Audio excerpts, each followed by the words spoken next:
Hormat Shah Alam. Assalamualaikum warahmatullahi wabarakatuh. Terima kasih ya Datuk Yang Pertua, Yang Berhormat Menteri. Pada tahun 2019, Kerajaan Pakatan Harapan pada ketika itu telah memulakan projek rintis Bandar Mesra Usia Emas di Taiping dengan peruntukan berjumlah 1.1 juta. Jadi saya ingin bertanya, adakah Kerajaan Perpaduan sekarang ini akan meneruskan dan memperluaskan inisiatif ini menjadi satu dasar di peringkat kebangsaan.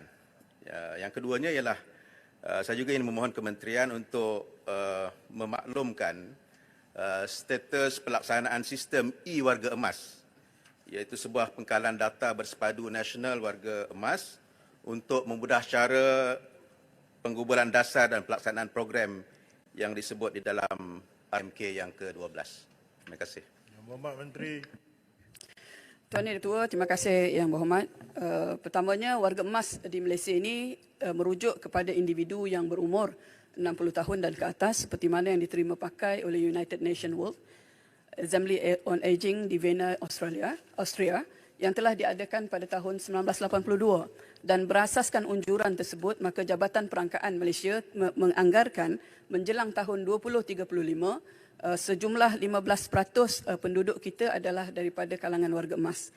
Untuk makluman Tuan Yang Pertua dan juga Yang Berhormat, pembangunan sistem pendaftaran warga emas ataupun kita sebutkan EWEN adalah usaha kerajaan ke arah merealisasikan objektif yang telah digariskan dalam dasar warga emas kebangsaan, iaitu membentuk sistem penyampaian perkhidmatan warga emas yang berkesan dan bersepadu dalam menggalakkan penggunaan hasil penyelidikan sebagai asas dalam perancangan, pemantauan dan penilaian program warga emas.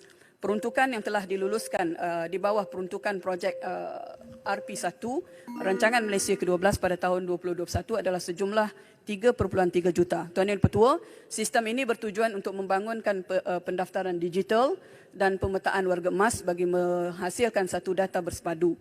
Dan pada ketika ini, sistem ini adalah berada pada kadar akhir untuk pelaksanaan dan pembangunan dalam pelaksanaan projek EWEN ini mengambil tempoh masa 36 bulan bermula tahun 2021 dijangka selesai pada akhir tahun ini, dan skop pembangunan EWEN ini meliputi satunya pembangunan sistem dan integrasi, kedua perolehan perkakasan, dan juga perisai ICT, ketiga latihan dan transfer of teknologi, dan keempat penyelenggaraan serta khidmat sokongan.